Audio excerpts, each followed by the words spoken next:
about it. All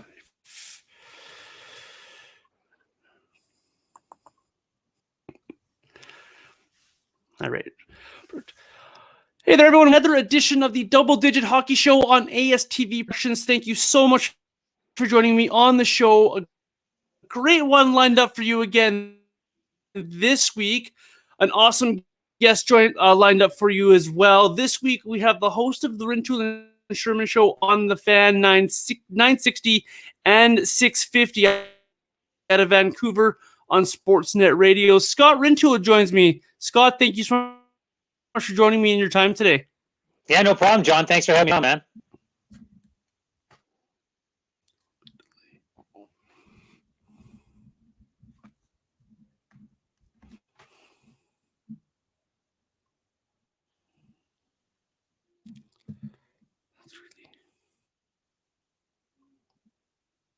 Thanks for joining me. Let's start off with a little bit about yourself and a little bit about your journey on your what you aspire to, what you are doing right now. What interested you in sports media, and why did you become a sports broadcaster? What drove you to these dreams and goals?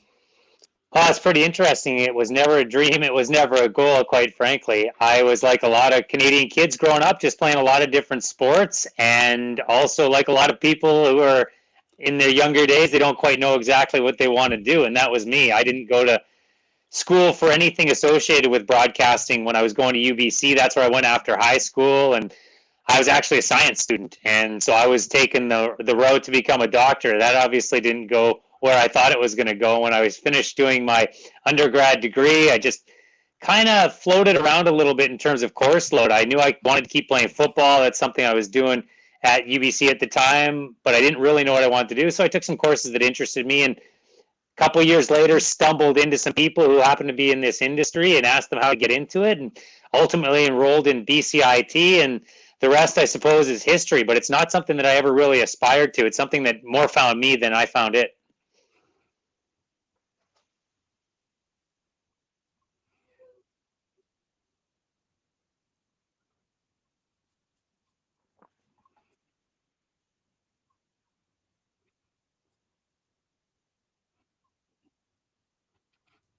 Interesting how that works sometime in life where it just stumbled across something. That's a pretty interesting story.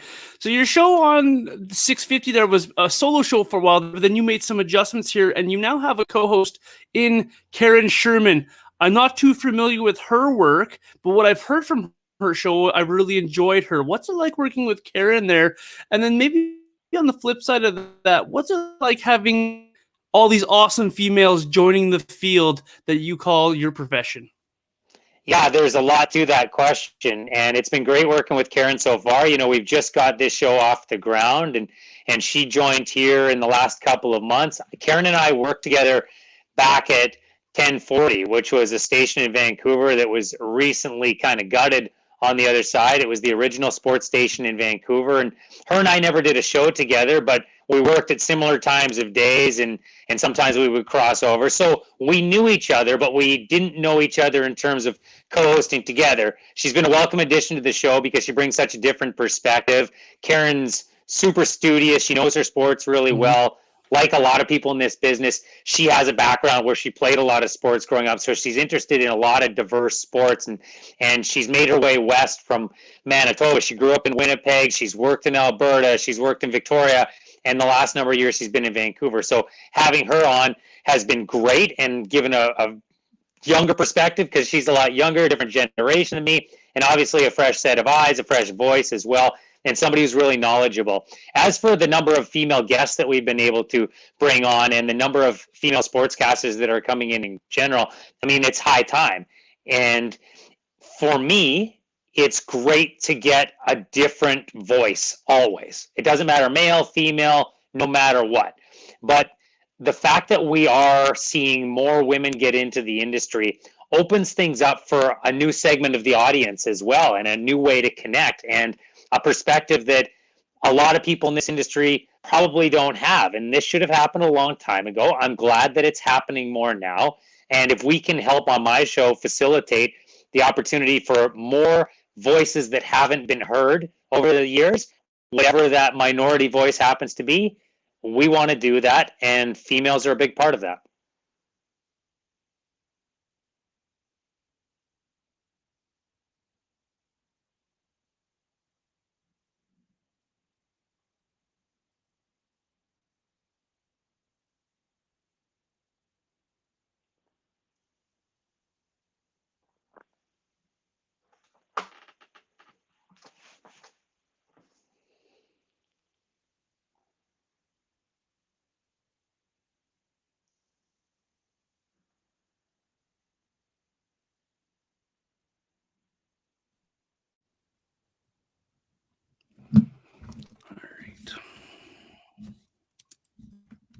I don't know how much of that you got, Sorry about John. That. I got the part where you were. I apologize for that, but first off, I'm gonna re-ask you the Karen question, and then we'll take it from there. I got a bit of that answer. It cut off on me for some reason.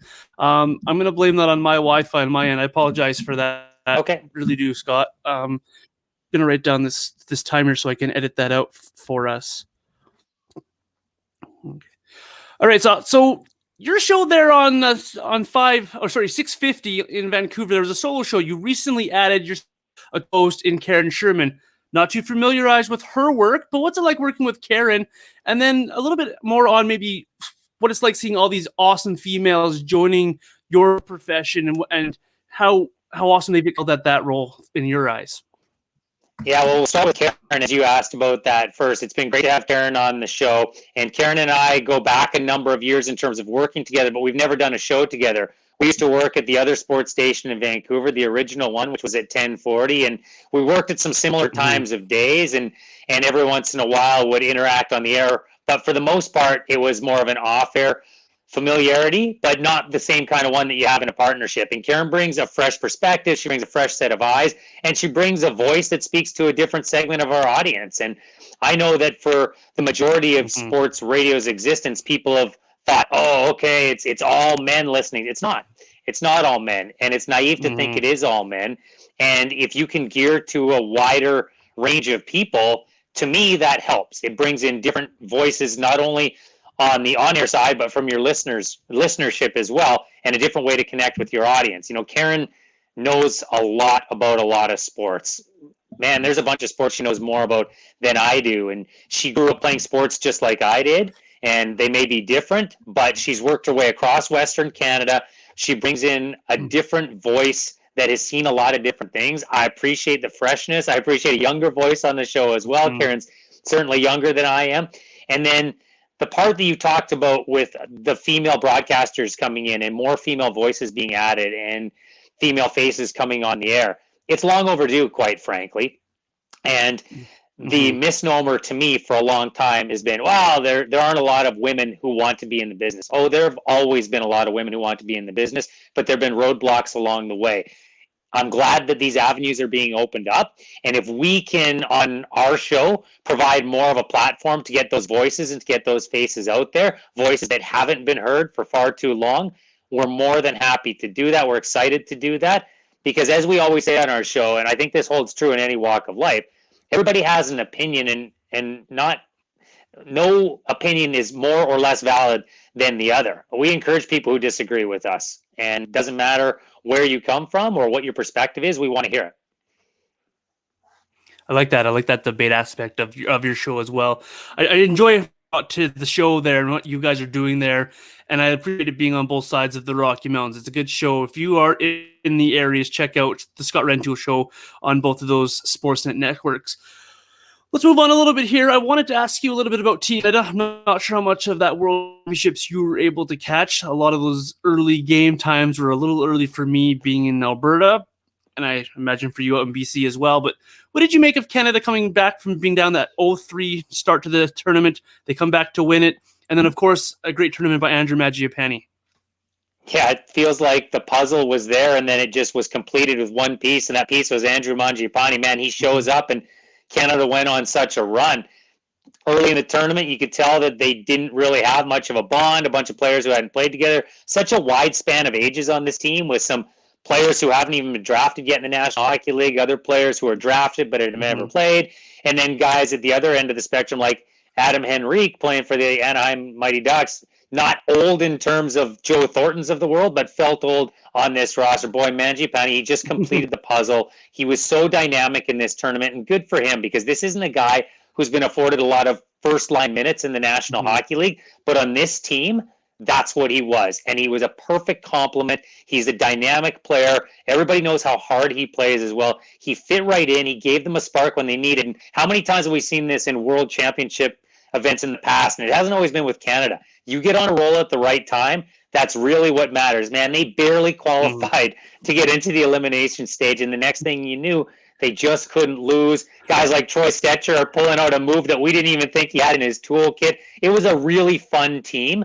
And I do think in this country, when it comes to the World Championships, we're kind of front runners. When Canada is doing well, we love the World Championships. When Canada's not doing well, a lot of people say, well, we don't have our best players there. It's not that big of a deal. We'd be fine if we sent better players. They caught lightning in a bottle. Seemed like a lot more people around the country joined in as they got better, and it was a fun scene to witness on the weekend. You had Andrew on your show not too long ago as well, talking about this World Championship, and you could hear the excitement in his voice. What was it like interviewing his player, interviewing, and the excitement around that? And what did you take from that interview? You to be maybe a believer in the game that Andrew did and how Team Canada tournament around? Well, for him specifically, it looked to me like a guy who was just relishing the opportunity. He'd never represented Canada at any level. People know that he's a later round draft pick. This isn't a player who was supposed to make it first 5 pick or top 10 pick in the National Hockey League. No, this guy went later rounds. He had to work his way there, but every step of the way he's gotten better. And the more opportunity he's gotten, especially in the National Hockey League, the more important he's become to that Flames roster. This is a guy who said he didn't hesitate when Team Canada called because he never had that call before. In fact, he said when he got the call, he thought it was somebody maybe playing a prank on him, and he had to take a little while to adjust to the fact that it was Shane Doan that was actually calling him. So he said, I didn't think about it too much, was willing to do the quarantine, just wanted a chance to represent his country. If you're a Calgary Flames fan, you're thrilled at what you saw because you saw a guy who gained more and more confidence. And one of the other things that struck me about the interview is when we asked him about that playoff series, his first a couple of years ago, and it was against the Colorado Avalanche. And he had 1 goal, no assists, but he was a noticeable player in those playoffs. And he said that stretch drive and that playoff series against Colorado, that confirmed to him that he could play in the National Hockey League. And it seems to me that the more opportunity he gets, and he proved this over the course of the tournament, he proves to himself that there's more to give.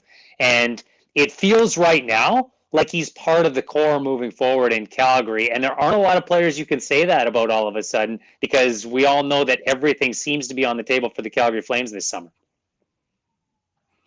Being around the Flames and watching them play this year, he was one of the few guys you could count on every night as well for this Flames roster. So it's good to see him find the success. And then you take the Flames Twitter after this tournament, and the sentiment around the Flames Twitter now is a lot of, well, good luck paying this guy, Brad, because this is going to be a big contract for this guy. He's earned those accolades for sure. I think the reason a lot of Canadians don't like it as much is because, well, they're always on the Stanley Cup playoff. There right now, and we have another awesome story forming right in front of our eyes here. Down 3-1 to Toronto, they come back, they win, and now they're up 3-0 on Winnipeg. Thoughts, and what have you seen from the last 10 days from the Montreal Canadiens? It's amazing how many times in Stanley Cup history we have seen teams that seemingly have no pulse, and all of a sudden they get resuscitated back to life with just a spark, and that's been the Montreal Canadiens. And they haven't looked back since being on the brink, as you mentioned, down 3-1 in that first round. And every time they go out, there just seems to be a little more belief. And they've got the best in the world, in a lot of people's opinion, behind them. Carey Price, as far as a one-game winner-take-all showdown, he's proven that time and time again. Most people don't think Carey Price is the best goalie in the world anymore. They'd say that it's probably Andrei Vasilevsky based on consistency of results over the last little while. But when it comes to a big game, when it comes to a Game 7, was there any doubt that Carey Price was going to show up? He's been great so far, but it's about more than that. It's about that big defense in front of them, the physical nature they play with. They don't give up a lot, and they haven't conceded much since they started to roll a little bit, and now they're starting to be opportunistic as well. You know, there's a great highlight pack after Game 3 where they showed Montreal's ability to retrieve pucks, and it's the willingness to get to the blue paint, a willingness to get into those dirty areas that has served them so well. And it's what's hurt Winnipeg, quite frankly. We talked about the depth of the Winnipeg Jets and their forward group all season long. They haven't gone to the front of the net. They haven't found a way to push past that blue line of Montreal's to get there. And right now, that's the difference in this series. That is absolutely. You mentioned Carey Price there, and this series was being touted as Price versus Hellebuck, a big goaltender duel. And it's not that Hellebuck has been bad; it's that's how good Carey Price has been for the Montreal Canadiens and how opportunistic that team has been. Where did this goal come from that we've seen from Montreal? Because they didn't seem to be able to score against Toronto, and then all of a sudden they exploded. What changed in your eyes there? Well, a lot of it is willingness to get to the net, and I do think that aggressive forecheck and the puck retrieval has been a big part of it as well. But that's part of Montreal's story this season. They've scored in fits and starts. They came out the first 10 games 7-1-2, and they were scoring at numbers we didn't expect. They don't have any one real star up front, like that overriding superstar player talent, but they've got a bunch of really good players, and they all seem to have a confidence about them right now. And the other thing they did, they added size, and the whole reason that they wanted to add size is for this time of year, and it's been able to allow them to get to the front of the net. Look how big Corey Perry has been for them. We talked a lot about the veteran additions the Toronto Maple Leafs made and how Joe Thornton looked great at the start of the season and Wayne Simmons in that leadership role. Has there been a better value contract given what Corey Perry's doing in the playoffs than what he's doing it for $750,000. It's easy to forget that Corey Perry went to the Stanley Cup final last year, and now he's back, and now he's scoring big goals, and it's that leadership that he's providing as well. But it just seems to be this mounting belief that Brendan Gallagher, who didn't score for the first 6 games of the playoffs, found a way to get one in Game 7. Now he's rolling a little bit. For the second consecutive postseason, Jesperi Kotkaniemi and Nick Suzuki are scoring big goals at big times. Josh Anderson, I think there's still something there that's going to break, and he's going to have a big game here or there. Toffoli's been such an important contributor for them. As I said, it's not one guy, it's not one line, but when this team seems to have belief and seems to get rolling, there's all of these people all over the lineup like Yoel Armia that chip in at massive times, and they're all finding their times right now. You just listed off a bunch of depth players for the Montreal Canadiens. That was supposed to be Winnipeg Jets. They don't seem to have their depth right now rolling. They don't seem to have the forward group. They are kind of the opposite story of Montreal. They rolled through Edmonton. A couple of nice overtime wins. Another brick wall. Now, rightfully, that is a harder thing to accomplish in winning your hockey games. But what are we seeing from Winnipeg that makes them look like they're struggling? They seem to be out of gas. What are you seeing from Winnipeg? Well, obviously, missing Mark Scheifele is huge. And the suspension that might end up getting served part of next season, by the way, if they get swept, which is a distinct possibility. At the time you and I are recording, this is 3-0 series lead, but by the time this comes to air, Montreal might already be on to the next round. Yeah. Look, they get swept. Mark Scheifele is missing the season opener in the 21-22 season. That's how quickly this thing has turned. So not only is it a loss of him, but Pierre-Luc Dubois has not looked like the guy that they thought they were getting, the guy who was dominant against the Toronto Maple Leafs last year when he was playing for Columbus in that qualifying series. Paul Stastny's been banged up, finally gets back into the lineup in Game 3 and was taking more penalties than he was imposing his will on the Montreal Canadiens offensively anyway. Nick Ehlers, I think, has flashed at times, but he can't do it all by himself. More than anything, the Winnipeg Jets just haven't been able to fight through to the tough areas of the ice. And Paul Maurice has said it. He said, against the Oilers, that was a rush series, and we countered the rush really well. He called it a blue paint series ahead of Game 4, and he said, they're getting there, we are not. Pretty tough to argue with the coach on that one. Yeah, he nailed it right there. So what can Winnipeg pull this back? Do they have what it takes to come back from a 3-0 hole, or is this one, in your eyes, done and dusted? Seems pretty unlikely that Winnipeg's going to get all the way back right now. And that doesn't mean they can't force this series to go a little bit deeper. And hey, if they were somehow able to win the next 2 games and they get Mark Scheifele back later in the series, boy, what an addition to the lineup. You can only imagine how much energy he would have. But we haven't seen very many teams over the history of the NHL come back from a 3-0 deficit. I know there have been a couple this century. The Flyers have done it. San Jose Sharks have done it. I don't think we're going to be adding the Winnipeg Jets to that list this postseason. Yeah, I think I'm with you there. I heard Elliot Friedman on Fan 960 talk about how he had Columbus fans coming to him, what's wrong with Pierre-Luc Dubois? Because this is not the guy that we saw in Columbus for all of those years. What have you seen from Pierre-Luc Dubois in his game? Or is it as simple as maybe he's just injured? It could be. It could be a part of it that he's just injured. Remember, he wasn't available for the start of the playoffs when they opened against the Oilers. And I think I misspoke a moment ago there, John. I think I said it was the Sharks who'd come back. It was the Kings who came back from a 3-0 deficit against the Sharks. Yes. I don't know if I misspoke there or not. As for Dubois, he doesn't look like the same player who is getting there physically. And that's the guy that we saw last year. He was not only generating chances against the Toronto Maple Leafs, he was pushing the Leafs around. You're right. It might be a physical ailment, but has he ever really looked comfortable in a Jets uniform? I don't know if it was because his season got off to a late start because he had to get into Canada, do the quarantine, try to hit the ground running. I don't know if he's found the right line mates that are going to click with him long term in Winnipeg. He just hasn't ever felt like he's settled in. And that to me is independent of injury. You throw what is potentially some sort of ailment on top of that, and maybe it's understandable why Pierre-Luc Dubois just hasn't been the guy that the Jets thought they were getting when they made the deal. It's interesting because you can flip that conversation around and talk about Patrick Laine and use virtually the same answer of what we saw from Patrick Laine this year. Interesting trade when that happened. It looks like both guys started behind the 8 ball there. You had an interesting take of the Mark Scheifele on your show when you were talking about it with Jamie Dodd, your producer there. And you're talking about the Mark Scheifele hit. And I just wanted to get your take on it on my show as well. What did you make of the Mark Scheifele hit and the suspension? Well, he made a decision. He made a bad one, quite frankly. And he tried to explain it on Friday. I'll take him at his word that he wasn't trying to injure a player, but he made a decision that he was going to try to make a hit on that play. He said the entire time he's trying to prevent a goal, but the tactic he used to prevent a goal was making a hit. And players go so fast that maybe they don't realize in the heat of the moment how much momentum and how much force they're generating at the time. He made a decision. He thought he could get there, and he didn't get there in time. And when you do that, and you hit away at the velocity and the speed that Mark Scheifele hit a player, you run the risk of doing that kind of damage. And sometimes the player is going to get up, and maybe you're going to go shoulder to shoulder, but he got there a little bit later than he thought to break up a play because the puck's in the net by the time he makes the hit.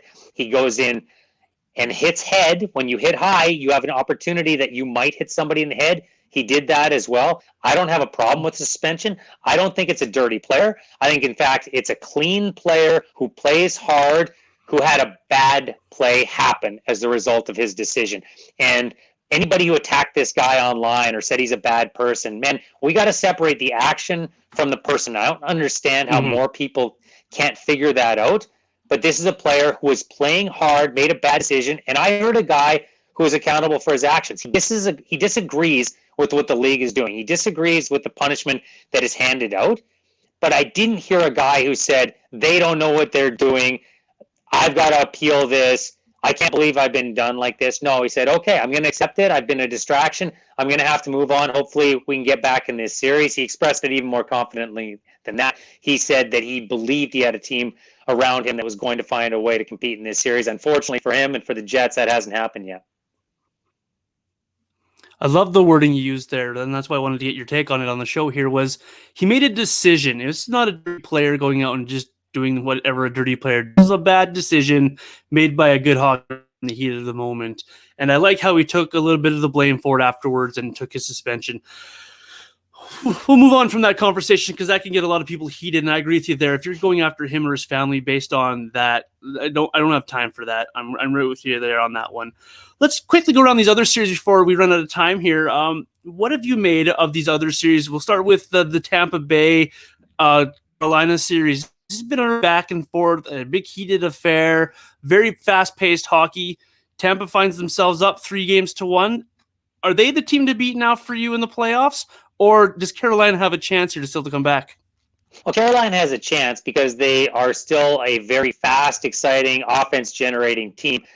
But Tampa's so multiple. You hear that term a lot in football. Oh, we got to be multiple, which means we got to find a bunch of different ways that we can beat you. And this is something we've seen across sports. Tampa Bay right now is the epitome of that in the Stanley Cup playoffs. And there's a lot of people who think Vegas or Colorado is the favorite. It's still Tampa because not every team has had to show an ability to win in different ways. Tampa has. They proved it last year. They grabbed the cup. They've shown it in this series. They have been not great, but they've gotten great goaltending at times from Andrei Vasilevsky. They haven't generated a lot of shots, but they won that game in Game 2. And then what do they do in Game 4? They come out, score the opening goal, and then it's a track meet in the second period. And they've still got the firepower. Nikita Kucherov, what an incredible story. I know there's a lot of people who are mad about whether it's cap manipulation and cap circumvention.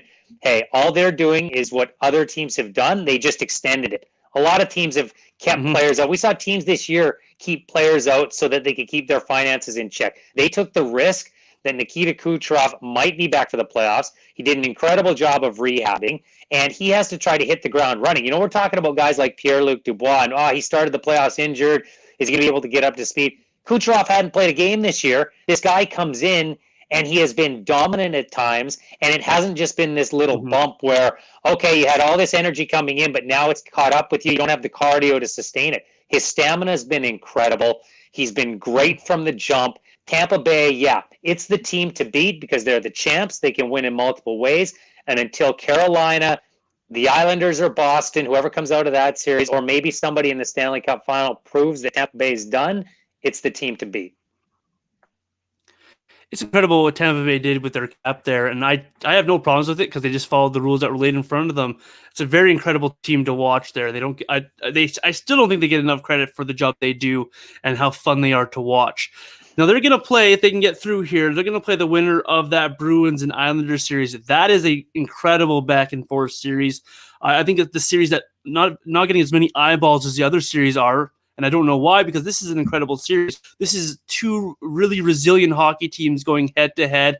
It's a tied series. How do you see this one going down to the wire here? Who's going to be left standing? And I mean, quite literally, physically, they are beating each other up. These are two physical hockey teams. New York even more so than Boston, but we know the rep of the Bruins. And while they're not the same big, bad Bruins of yesteryear, they still play a physical brand of hockey with that team. They've had some tough injuries. Give Boston the goaltending advantage in this series. Ultimately, for me, I think that's what makes the difference. But if you want to make an argument that the New York Islanders are just going to out-hit them and outlast them because of the physical element of this series, yeah, I can listen to that, and I won't be shocked if they do it. They've been getting timely scoring. The fact that Matt Barzal came alive this weekend, and man, what an assist he had on Kyle Palmieri's goal in Game 4. It was sensational. He scored in each of the last two games as well. He's the type of game-breaking talent they need to show up from time to time because they're very much a bang and crash, opportunistic hockey team. But this feels like a 7-game series. Feels like a decided by a goal in Game 7 series. It's a coin flip, quite frankly. I think ultimately the goaltending favors Boston, and that's what proves to be the difference. But I won't be surprised if the Islanders are in the Final Four for the second consecutive year. I'm with you there. The thing about the Islanders that a lot of people talk about is how good Barry Trotz is getting his team coached up and defensive. But they've been able to find themselves scoring a lot of goals. Is that, in your opinion, just the opportunistic coming through? Or is that just a couple of guys finding their stride like Matt Barzal did this past weekend? Yeah, I think it's a little bit of both. I think some of it's been opportunistic. I also think the crowd has played a really big factor for them when they played at Nassau Coliseum. You saw what it did against the Pittsburgh Penguins. I thought Pittsburgh was going to be able to extend that series, get it to 7 games. They were up 3 different times in Game 6, which was a you win or you're done game for the Pittsburgh Penguins and Sidney Crosby and Evgeny Malkin and all that leadership and all of those playoff battles they've won in the past. And that crowd rallied the Islanders. They had that frenzied second period where they scored the 3 goals to ultimately go up 5-3, which would prove to be the end result in that game. that crowd has really spurred them on. It's not completely full in there. It's not a very nice arena compared to others, but man, is it loud, and man, are those fans into it. I think that honestly has been a massive difference for the New York Islanders in these playoffs. We've seen some great atmospheres in there. Others might have one of the worst rinks, but they have one of the best atmospheres. Then you come to the team that the back and forth battle we're going to talk about next year, where both atmospheres and both buildings have been incredible. The Avalanche, the Golden Knights. This is a battle of titans. It's tied. Everyone's won at home, held serve. How do you see this one wrapping up? Full 7 games for me. What do you see between the Avalanche and the Golden Knights? Yeah, John, I'm with you. I think this one's going the distance. Well, I hope it goes the distance because it's such a fun series to watch. And coming out of Colorado, quite frankly, I didn't think Vegas was going to find a way back into the series the same way they did. And if they did, I didn't think it was good because they were going to be making the Colorado Avalanche look slow. That is so hard to do. We associate this team with Nathan McKinnon and the high-flying offense and all of the offensive talent they have. They look slow the last 2 games. Vegas has been flying up and down the ice, high-pressure game, 200 feet. It's made it very difficult for Colorado, and it'll be interesting to see if there's an adjustment. The thing that has given Vegas difficulty in the playoffs the last 2 years is when teams have bottled up the middle of the ice. Vancouver did it last year, and they got great goaltending from Thatcher Demko. It forced a 7th game that was scoreless for the bulk of it. Minnesota did it in the first round as well, and Vegas had a difficult time adapting to that over the course of 7 games until they finally blew it open in Game 7. Colorado's not forcing them to play that game right now. So are they going to make that tactical adjustment, or are they going to lean on their big guns and say, we're willing to try to trade chances? We think we can generate those chances starting at home in Game 5. I'm really interested to see what the adjustment is, but give me 7 games. Hook it to my veins. Give me overtime in that 7th game, man, because the star power is going. I've been really impressed with Vegas and the way that they battled back into this series and how fast they've looked. Does the resiliency of Vegas get enough credits? You mentioned a couple of occasions there. They just don't seem to go away on anybody. Is their resiliency understated for you? Yeah, it probably is. And a lot of that has to do with the fact that we don't look at resiliency with teams that we consider favorites. And Vegas, ever since surprising everybody by going to the Stanley Cup final in year 1, we've looked at them as a favorite. And year 2, they get the horrible call against San Jose. And we actually chopped their resiliency. We said it was bad because, hey, find a way to kill off a penalty, even though it's a bad call on Cody Aiken there and it's 5 minutes that you shouldn't have to serve. Man, maybe just don't give up as many power play goals as you did, and you'd find yourself moving on to the next round. And then last year, again, up 3-1. Are you lacking a killer instinct? Couldn't generate any type of offense against Dallas in the conference final either. It's strange because Vegas has actually tried to turn the tables and say, well, we're the underdog now. They've said early in the series, because everybody's been on the Colorado hype train, we're going to try to go back to that misfit crew that we were in year 1 and the one that everybody counted out. We're trying to regenerate that mentality. But your point about them being resilient is a good one. They showed it over the course of these years, I suppose, in winner go home games, like last year against Vancouver. We might underplay it a little bit because the powerhouse that Colorado is, I didn't think Vegas was going to be able to dominate them the way they did in games 3 and 4. We talk about games 3 and 4 of that series, and after both of those games, Coach Bednar wasn't mixing his words. Is that a good motivational tactic for this group for you, or does Colorado need to just change their approaching games 5, 6, and 7 here? Well, whatever they got to do to get their stars going, they better do that. It didn't seem to work in Game 4. They came out, they got the opening goal. Brandon Saad's been really good for them so far in the postseason. He scored again. What are they looking for after basically getting tilted in Game 3? Get the opening goal, get a little momentum going. Well, they did that, and it didn't seem to matter anyway, John. And that's a difficult thing. Nathan McKinnon looked frustrated after that game. Is home cooking, getting the matchup situation to your liking enough to turn that around? I don't know. Bednar was pretty harsh with his words, especially after Game 3. It didn't work, so I'm not surprised he softened that a little after Game 4. As I said, the biggest question to me, do they make a tactical adjustment, or do they say, nope, we're going to play the way we play, but we'll dictate the terms instead of changing our tactics and trying to get after the middle of the ice the way some other teams have against Vegas? This next question is going to sound a little weird because, the Avalanche have been one of the better teams, and they've been a pretty resilient group, and they've been high-flying, and they have all this offense. But are they missing Nazem Kadri? Oh, yeah. Sure they are. They are now. They didn't miss him against St. Louis Blues, but you can tell they miss him in this series. And we talked about the middle of the ice, and that is where Vegas has struggled. And if you want to look at a weakness on the Vegas Golden Knights, it's down the middle. Chandler Stevenson's a nice hockey player. I don't think many consider him a true number one center. And because of that, every other center ice position seems a little bit out of place with the Vegas Golden Knights. It'd be great if they could bump that down a little bit in their lineup. Well, Kadri plays center, and he gives them a great 2C right behind Nathan McKinnon when he's available. And this has been the problem with Nazem Kadri in the playoffs. We all know it. Does he get back into this series? Does he play an impact? He certainly could. Is he going to be tentative when he comes back in? It's a really big question with him. Does he get an opportunity to play as soon as Game 6? His appeal is still out there right now. As you and I are having this discussion, there is no answer to whether or not it's going to be reduced. There's very little time left for it to be reduced. Maybe he gets knocked down a game and he plays in Game 6. But if you get what you want, and many hockey fans get what they want, and this goes 7 games, how about that story? Nazem Kadri coming back into the lineup for a changeup at home for the Colorado Avalanche in a deciding game. That'd be a very, very good storyline for all of us, who's media thing, for sure. There's a lot being made about goaltending and how it can win or lose you a series. Now, Grubauer hasn't been bad for the Avalanche, but we know how good Fleury has been for the Golden Knights. Is the advantage clear and cut for you in this series, or has Philip Grubauer done enough for you to close that gap on who has the better goaltending? Well, coming into the series, I would have said, decided advantage Vegas Golden Knights, despite the Vezina nomination for Philip Grubauer. I didn't think he had a top 3 goalie season, even though he had so many wins, and he ranked right up there in terms of victories this year. The way that Grubauer has played, give the man his applause. He has been right there with Marc-Andre Fleury. Grubauer was great in Game 2. He was great in Game 3. Avs didn't give him much of a chance in Game 4.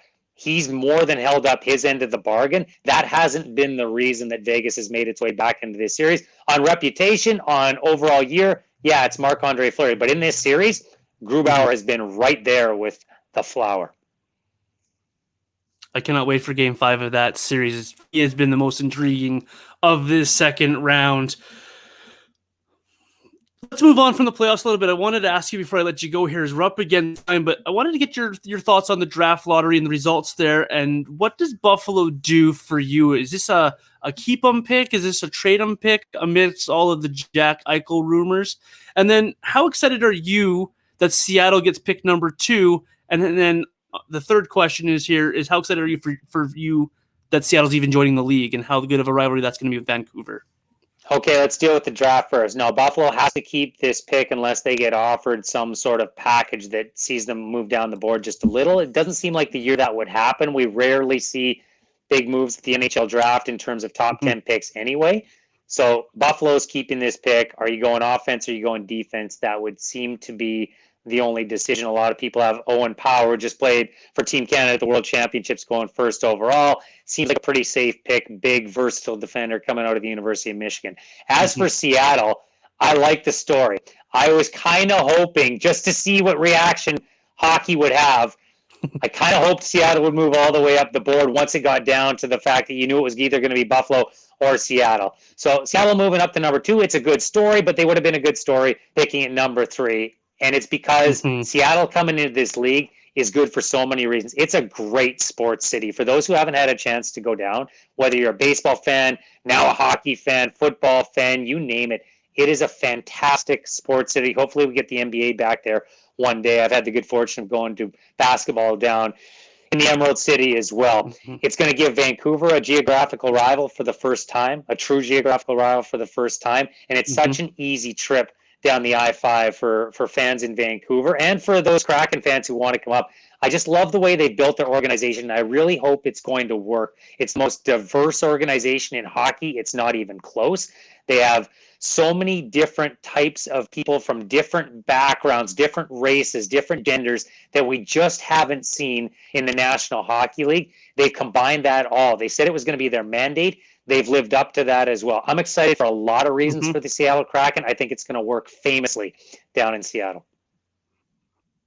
I'm excited for the expansion draft and how they go about that process and what kind of deals they can strike here in the midst of this flat cap. Very excited for the Kraken to come into the league here. Scott, I appreciate you tuning in to my show today and giving me some of your time. I appreciate your insights on the National Hockey League and what we've talked about today. Have yourself a good rest of your evening, and I appreciate you. Thanks, John. Appreciate you having me on, man. Stay safe, stay healthy. And same to you. Thanks, Scott. I appreciate it. That was Scott Rintoul of the Rintoul and Surman Show on Fan 650 and the Fan 960 in Calgary. You can go shows he does every day. I'm going to do local time here for me in Calgary. It is 10 o'clock in the morning till 2 in the afternoon. You can catch those shows on Sportsnet.